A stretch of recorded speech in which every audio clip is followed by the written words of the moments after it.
Welcome to the MinnCentric Minute. I've got John Bonus from TwinsDaily.com down in Florida right now, in Jupiter, Florida. He's checking out the Twins. He's following them with Twins Daily's report from the fort.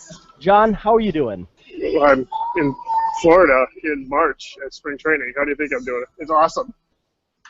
Exactly. You wrote this week while you're down there why people should go down as baseball fans to check out Fort Myers and check out the Florida spring training baseball. Give us a little idea of why somebody should get down there. Well, I mean, it's a baseball junkie's paradise, right? I mean, you've got 15, 16 teams playing down here. You've got, every game, practically every day there's a game. And if it's not home, it's away, and away is within a 3-hour drive. Today I'm in Jupiter, which is a 3-hour drive, and this is the one that everybody dreads. Like, everybody's like, oh, gosh, you got to drive 3 hours to go to a baseball game.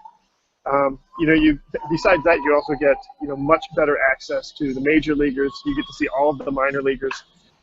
If you're interested in seeing, like dreaming about what's going to happen when Miguel Sano and Byron Buxton join the Twins, it's already happened. It's just been happening here, and you haven't been here.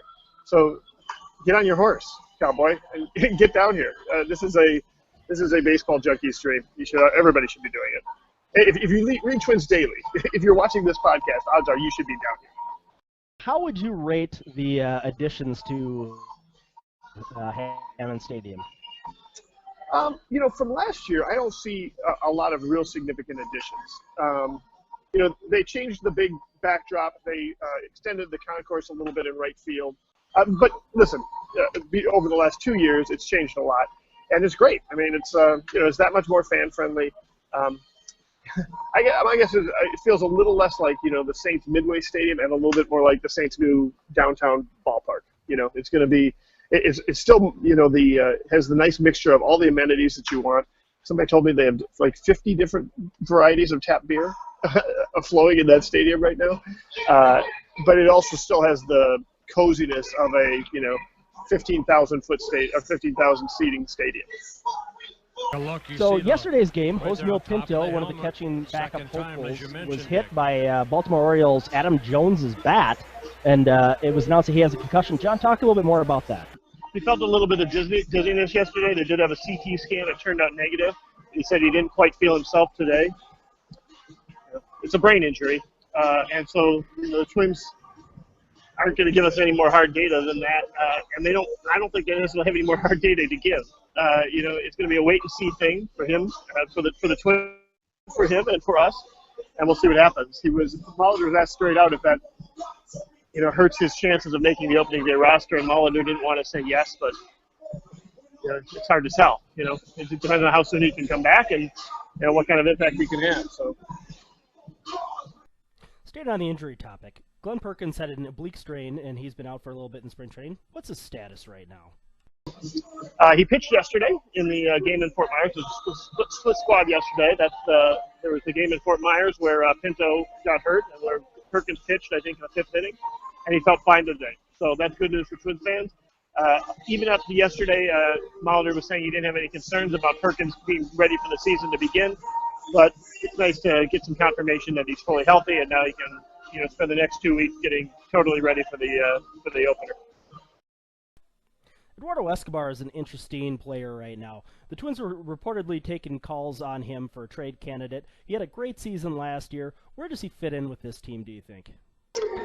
Well, I mean, it's pretty clear that Danny Santana is going to be the starting shortstop. We asked Molitor today right out whether or not he had an answer for center field yet. And the answer was no, and then the follow-up question was, well, is Danny Santana a possible answer still? And he said no, he's not really reconsidered that.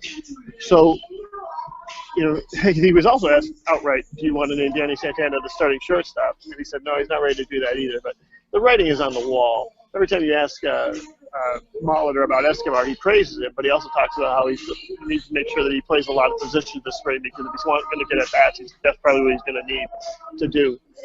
Escobar, I think, is a little underrated, not by Twins fans, I think personally by the Twins staff, and certainly by the rest of the league. You're talking about a guy who played above-average defense, not a lot above average, but average to above-average defense for a shortstop last year, and had a 721 OPS, which is similar to that of Jose Reyes and Jimmy Rollins last year. And he's 25 years old. And for some reason, we're determined not to have him be the shortstop this year.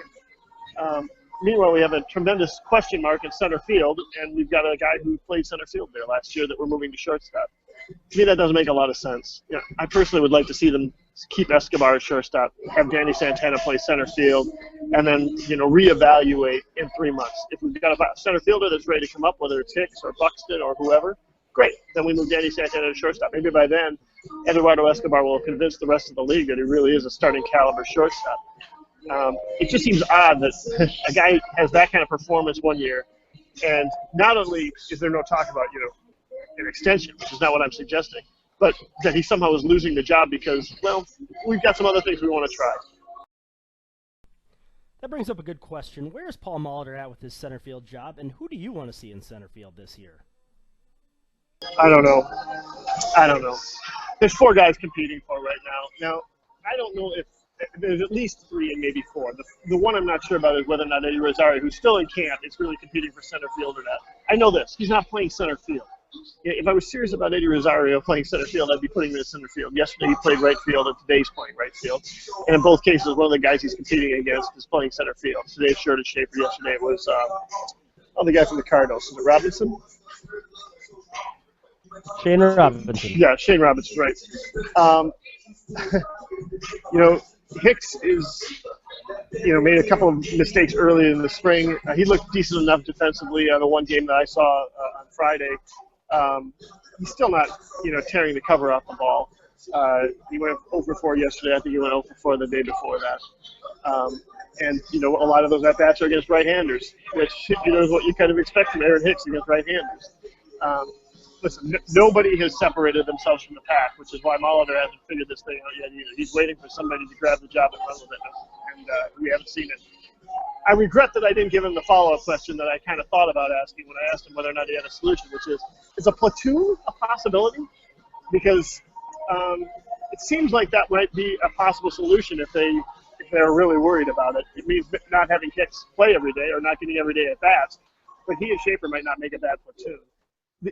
The other thing about that, though, is that Molitor also wants a 12-man pitching staff. So now if you've got a platoon in center field, you're also kind of limiting your bench a little bit. You've only got 4 bench spots to play with. And one of those is going to be Eduardo Escobar. One's going to be a backup catcher. Now you've got the platoon guys, the third one. You're really starting to run out of spots. Probably the biggest battle right now is the 5th starter spot. Alex Meyer was sent down to the minor league camp this week, and it kind of comes down to a 3-man race between Mike Pelfrey, Tommy Malone, and Trevor May. John, who has the edge? Well, I don't think it's Trevor May, just because Trevor May got a late start. That said, Trevor May looked awesome yesterday. Like I said, it was a split squad game. Tommy Malone got knocked around pretty hard in the 2nd inning. I don't know that he's necessarily the answer, although he's got a decent spring training. Mike Pelfrey, I think, seems to be sort of the guy in the lead. We're going to see him, I think, tomorrow pitching. But Trevor May, for the people who are concerned about Trevor May's command, and that's what everybody's always concerned about with Trevor May, he went through the first 3 innings yesterday throwing just 5 bases on balls. I mean, not bases on balls, balls. 5 balls out of 24 pitches thrown. He got through 43, 44, 45 pitches. There's some discrepancy as to how many pitches he actually threw in the press box yesterday. But he only threw a total of 12 balls. He had no walks. He had no hits. He looked pretty dominant out there. And one more, he worked like he was working fast and confidently. I don't know that his health is going to be such, or that the Twins are going to be confident enough or be able to find enough room in the bullpen for the other guys that they might want to put out there if they want to bring Trevor May up. But he had a hell of an outing yesterday, and I would sure like to see him get at least one more this spring training. All right, John, as the resident beer connoisseur of Twins Daily and MinnCentric, what would you advise to grab while you're down in Florida? If you're a big hoppy beer guy, you're not going to find a lot in Florida, I'll warn you. But that doesn't mean there are any shortage of good beers. I mentioned that the Twin Stadium has about 50 of them on tap. Listen, you can't go wrong. It's beer, it's baseball, it's outside. I mean, take a look at this grassy knoll behind me where you can sit there and just throw out a blanket and drink a few beers while you're watching baseball. Just grab a beer, you'll be good to go. All right. Well, thanks, John. That's John Bonus of TwinsDaily.com. You can follow him at TwinsGeek, and he'll be tweeting live this week from the @TwinsDaily account, covering the team from the Report from the Fort. Thanks for joining us, John. See you, Parker.